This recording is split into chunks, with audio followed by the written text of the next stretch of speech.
ओम शांति। आज की मुरली में बाबा ने सबसे पहले हमें ये समझानी थी कि बच्चे जब आप मुरली सुनते हैं तो आपकी बुद्धि में ये ख्याल में रहना चाहिए कि ये बाबा भी है, टीचर भी है, सतगुरु भी है। अर्थात बाबा मुरली में कभी बाप बनकर, कभी टीचर बनकर और कभी गुरु बनकर समझानी देते हैं।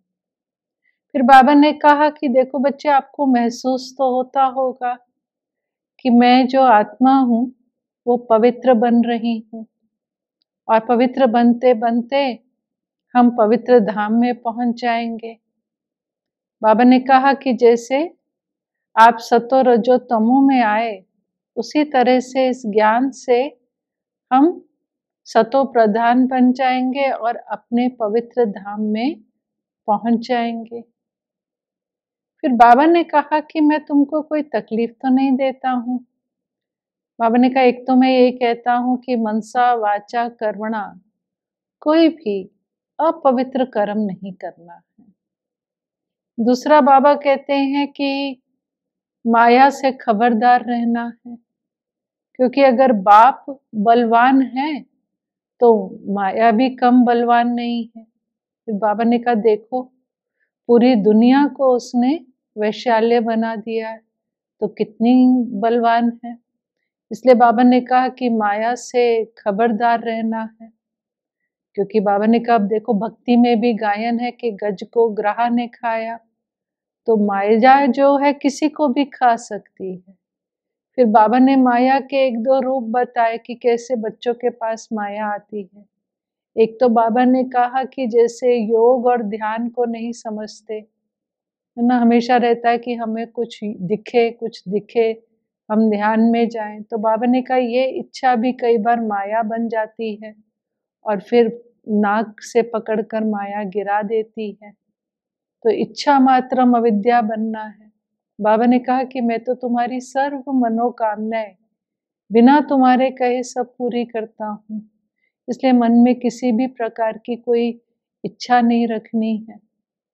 फिर दूसरा बाबा ने कहा, देखो माया कैसे पकड़ कर ले जाती है कि अच्छे अच्छे बच्चे भी बेकायदे चलन चलते हैं, और बेकायदे चलन चलने के कारण क्या होता है, ट्रेटर बन जाते हैं। तो ट्रेटर क्यों बने? बाबा ने कहा क्यों गिरे, ट्रेटर क्यों बने? क्योंकि बाबा ने कहा बेकायदे चलन चले।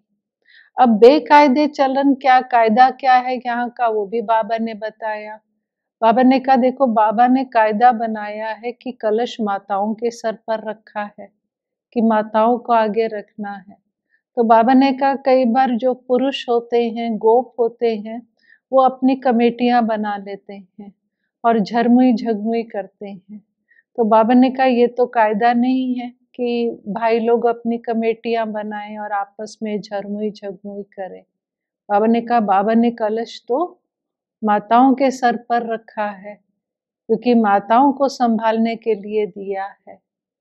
फिर बाबा ने कहा लेकिन कई बार ऐसा होता है, पुरुष भी डुबो देते हैं, स्त्रियां भी डुबो देती हैं, देवाला निकाल देती हैं, तो यहाँ भी ऐसा होता है। फिर बाबा ने देवाले की जैसे बात कर रहे थे, तो बाबा ने कहा देखो लौकिक में किसी का देवाला निकलता है तो 5-7 वर्ष में वो फिर खड़े हो जाते हैं, लेकिन बाबा ने कहा यहाँ तो 84 जन्मों की कमाई है, यहाँ तो देवाला निकला माना 84 जन्मों का देवाला निकल जाएगा ना। इसलिए बाबा ने कहा बच्चे बहुत अपने ऊपर नजर रखनी है, खबरदार रहना है। फिर बाबा ने कहा कि देखो अगर आपका लिंक टूटता है तो घबराना नहीं चाहिए। क्या करो, लिंक टूट गया है तो बाबा ने कहा दोबारा से जोड़ लो, क्योंकि बैटरी चार्ज कैसे होगी, जब बाबा को याद करेंगे। बाबा ने कहा जब हम विक्रम करते हो तुम बच्चे, तो तुम्हारी बैटरी डिस्चार्ज होती है, और बाप को याद करने से बैटरी चार्ज होती है। फिर बाबा ने ये भी बताया कि जैसे हम कहते हैं हिस्ट्री ज्योग्राफी रिपीट्स, तो बाबा ने कहा उसका अर्थ क्या है? तो बाबा ने कहा बड़ा सिंपल अर्थ है कि जैसे अभी नर्क है, नर्क के बाद क्या आएगा, स्वर्ग आएगा, फिर स्वर्ग के बाद क्या आएगा, नर्क आएगा, जैसे दिन और रात कहते हैं ना। तो बाबा ने कहा इसी को ही हिस्ट्री रिपीट कहते हैं। और इसी को ही बाबा ने कहा सुदर्शन चक्रधारी भी कहते हैं। अब बाबा ने कहा अलंकार देवताओं को दिखाए हैं, लेकिन देवताओं के पास तो ये ज्ञान है ही नहीं जो वो शंख ध्वनि करें। और बाबा ने कहा ब्राह्मणों को अलंकार दिखा नहीं सकते, क्यों? क्योंकि ब्राह्मण आज ब्राह्मण है, कल शूद्र बन जाते हैं। फिर बाबा ने कहा कि तुम बच्चों को अपनी अवस्था का कैसे पता चलता है कि हमारी अवस्था गिर गई है? तो बाबा ने कहा जब बच्चे की अवस्था गिर जाती है तो बाप समझाते हैं, तो जब समझाते हैं तो तब समझ में आता है मेरी अवस्था गिर गई है। तो अवस्था गिरने का कारण बाबा ने कहा योग की कमी है। फिर बाबा ने कहा ऐसे भी होते हैं, माया के आज कई रूप बाबा ने बताए ना बच्चों के, ब्राह्मणों के आगे माया किस रूप में आती है। तो बाबा ने कहा अभी देखो तो बाबा के यज्ञ में सहयोगी होंगे, और फिर देखो तो मांग कर सब कुछ वापस ले लेंगे। क्यों? क्योंकि माया का वार हो गया उनके ऊपर, तो छोड़कर चले जाते हैं, जिसको बाबा ने कहा ट्रेटर बन जाते हैं। फिर बाबा ने कहा अगर इतना ज्ञान सुना है उन्होंने, तो एक बार भी अगर ज्ञान सुना है, बाबा के बच्चे बने हैं, चाहे कितना समय भी ज्ञान में चले, फिर ट्रेटर बन गए, लेकिन बाबा ने कहा स्वर्ग में तो वो जरूर आएंगे, लेकिन पद क्या पाएंगे? पद तो बाबा ने कहा पाई पैसे का पाएंगे। तो बाबा ने कहा कहाँ तो महाराजा महारानी बनना, और कहाँ पाई पैसे का पद। तो बाबा ने कहा अंत में जब विनाश का समय होगा तब साक्षात्कार होगा। इसलिए बाबा ने कहा अपने ऊपर खबरदारी रखनी है कि हम ऊंच पद कैसे पाएं। अपने ऊपर ध्यान रखना है इस चीज का ना, कि चांस तो है, स्कोप तो है, अब ये तो हर एक के पुरुषार्थ पर है ना, और विघ्न तो आएंगे। फिर बाबा ने कहा देखो ये भी गायन है कि यज्ञ में विघ्न पड़े, कि अमृत पिलाते पिलाते क्या हुआ, विघ्न डालने के निमित्त बन गए, है ना, असुरी संप्रदाय से जुड़ गए, मिल गए उनसे जाकर। फिर बाबा ने ये भी एक माया का रूप बताया कि कई बच्चों में मिथ्या अहंकार आ जाता है ना। मिथ्या अहंकार माना कि थोड़ा सा, माना जैसे ज्ञान मुरली का इतना अहंकार आ जाता है कि अभी हमको सब ज्ञान मिल गया, अभी हमें कुछ पढ़ने की जरूरत नहीं है, हम बहुत ज्ञानी हो गए, हम बहुत योगी हो गए। तो मिथ्या अहंकार आ गया ना, ये कि ज्ञान का अहंकार जिसको कहें, ये समझते हैं अब हमें पढ़ने की जरूरत नहीं है, अभी मुरली सुनने की जरूरत नहीं है। तो बाबा ने कहा ये भूल जाते हैं कि अगर मैं मुरली नहीं पढ़ूंगा या पढ़ूंगी तो दूसरे भी नहीं पढ़ेंगे। तो बाबा ने कहा ये भी खबरदारी रखनी है कि जो कर्म मैं करूंगा मुझे देखकर दूसरे करेंगे। तो इसलिए बाबा ने बच्चों को चार्ट रखने की भी कही कि अंतर्मुखी होकर अपने आप को देखें कि हम कितना समय बाबा को याद करते हैं। तो बाबा ने चार्ट रखने को कहा। बाबा ने कहा आपका ज्ञान और योग साथ साथ चलना चाहिए, ऐसे नहीं अब योग कर रहे हैं तो ज्ञान ही भूल जाए। बाबा कहते हैं ऐसा नहीं होना चाहिए, ज्ञान और योग आपका साथ साथ चलना चाहिए। तो आज जैसे बाबा ने विशेष बहुत अटेंशन खिंचवाया कि अपने ऊपर बहुत खबरदारी रखनी है, क्योंकि माया हमसे बहुत गफलत करा देती है। इसलिए बाबा ने एक और राय दी कि बाबा ने कहा कदम कदम पर डायरेक्शन लेते रहो।